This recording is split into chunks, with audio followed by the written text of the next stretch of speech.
छत्रपती संभाजीनगर शहरात ब्राह्मण समन्वय समितीतर्फे करण्यात आलेल्या मिरवणुकीमध्ये जम्मू काश्मीरमध्ये झालेल्या पर्यटकांवरील हल्ल्याचा निषेध म्हणून यंदाच्या परशुराम जन्मोत्सवाच्या मिरवणुकीत दहशतवादी हल्ल्याचा काळी पट्टी बांधून निषेध करण्यात आला। प्रचंड जल्लोष आहे, प्रचंड उल्हास आहे। परशुराम जयंती मला वाटतं भूतोन भविष्यती या वर्षी प्रचंड जल्लोषात निघालेली आहे आणि मला वाटतं या ही परशुराम जयंती साजरी करत असताना देशावर जे संकट आलं त्याला सुद्धा आमचा हे बांधव भगिनी विसरलेले नाहीत। त्यांना सुद्धा या ठिकाणी जयंती साजरी करत असताना श्रद्धांजली या ठिकाणी वाहिलेली आहे। वेगवेगळ्या देखांच्या माध्यमातून तळात भीती लावून खऱ्या अर्थाने हे देश प्रेम आहे, हे परशुरामजीवरचं प्रेम आहे, प्रभू रामचंद्रावरचं प्रेम आहे। निश्चितपणे मी भगवंताला प्रार्थना करेल की आमच्यावरचं देशावरचं देवा संकट दूर कर, त्या सर्वांना सुखी ठेव, निरोगी ठेव, हीच मी भगवान परशुरामांच्या चरणी प्रार्थना करेल।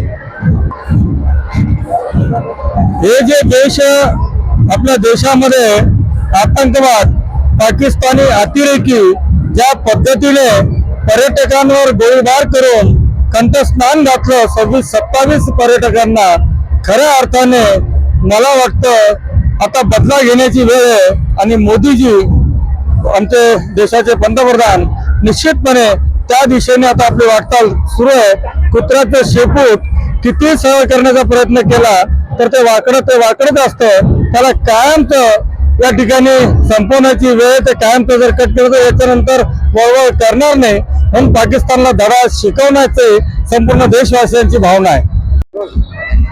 आज भगवान परशुराम जन्मोत्सव निमित्त ही शोभायात्रा, जिला आम्ही हिंदू जनजागरण यात्रा आम्ही म्हणतो, तिचा आता शुभारंभ झालेला थोड्याच वेळापूर्वी।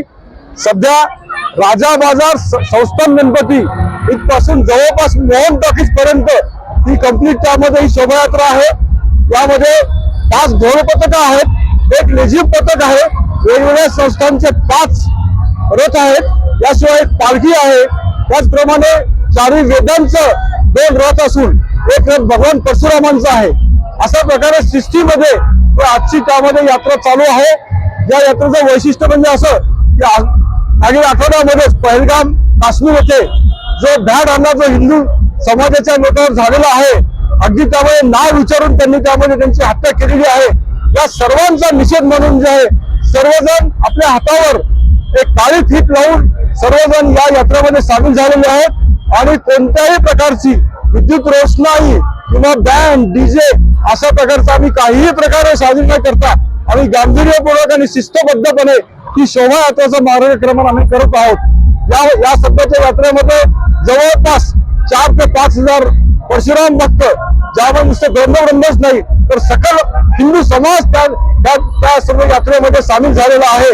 ही यात्रा आता इथून सराफा, सिटी चौक पोलीस चौक, मसली खडक, गुरमंडी आणि तेथून जाऊन परशुराम स्तंभ, औरंगपुरा पोलीस चौकी येथे तिचा समारोप होईल। माझं नाव लक्ष्मीकांत जयपूरकर, मी या भगवान परशुराम जन्मोत्सवाचा प्रकल्प प्रमुख आहे या वर्षीचा।